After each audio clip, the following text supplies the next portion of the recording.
तर आणखीन एक महत्त्वाची बातमी, बिहारमध्ये काँग्रेस 7 जागांवर आघाडीवर आहे। बिहार विधानसभा निवडणुकीचे निकाल पुढे येत असताना काँग्रेस केवळ 7 जागांवर आघाडीवर आहे।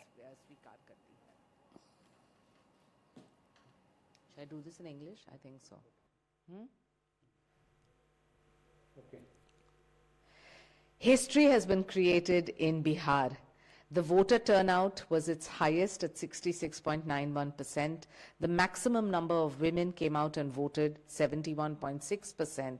And if we look at the 8.5 lakh polling staffers, 1.5 lakh polling agents, 2,600 candidates, and in 243 constituencies, we realize that the NDA has created not just magic and ripples, but to cross 191 is the first time in the history of Bihar. And I'm glad that Bihar has accepted Prime Minister Modi in his entire resolve for a Viksit Bharat, and in that momentum, they have voted with the maximum strike rate and highest voter turnout, and credit to the Election Commission too.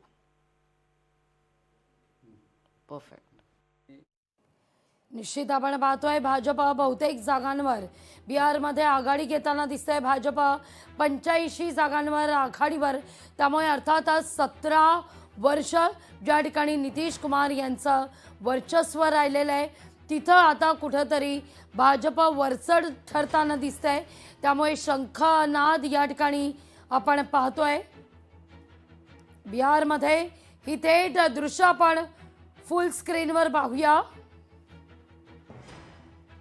बिहारच्या या भाजपच्या कार्यालयात जल्लोषाला आता सुरुवात झालेली आहे। बिहारमध्ये भाजप बहुतेक जागांवर आघाडीवर असल्याचं दिसतंय। मिठाई देखील आता तयार केली जाते। बुंदीचे हे लाडू वाटण्यास भाजप कार्यालयात सुरुवात। तर दुसरीकडे नितीश कुमार यांची जेडीयू पार्टी ही देखील अद्याप आशावादी आपण पाहतोय। बिहार का मतलब नितीश कुमार असं म्हणत या ठिकाणी फलक झळकवले जात आहेत। तर तिथं भाजपनं एनडीए मध्ये मुसंडी मारलेली आहे। भाजप बिहारमध्ये मोठा पक्ष ठरताना दिसतोय।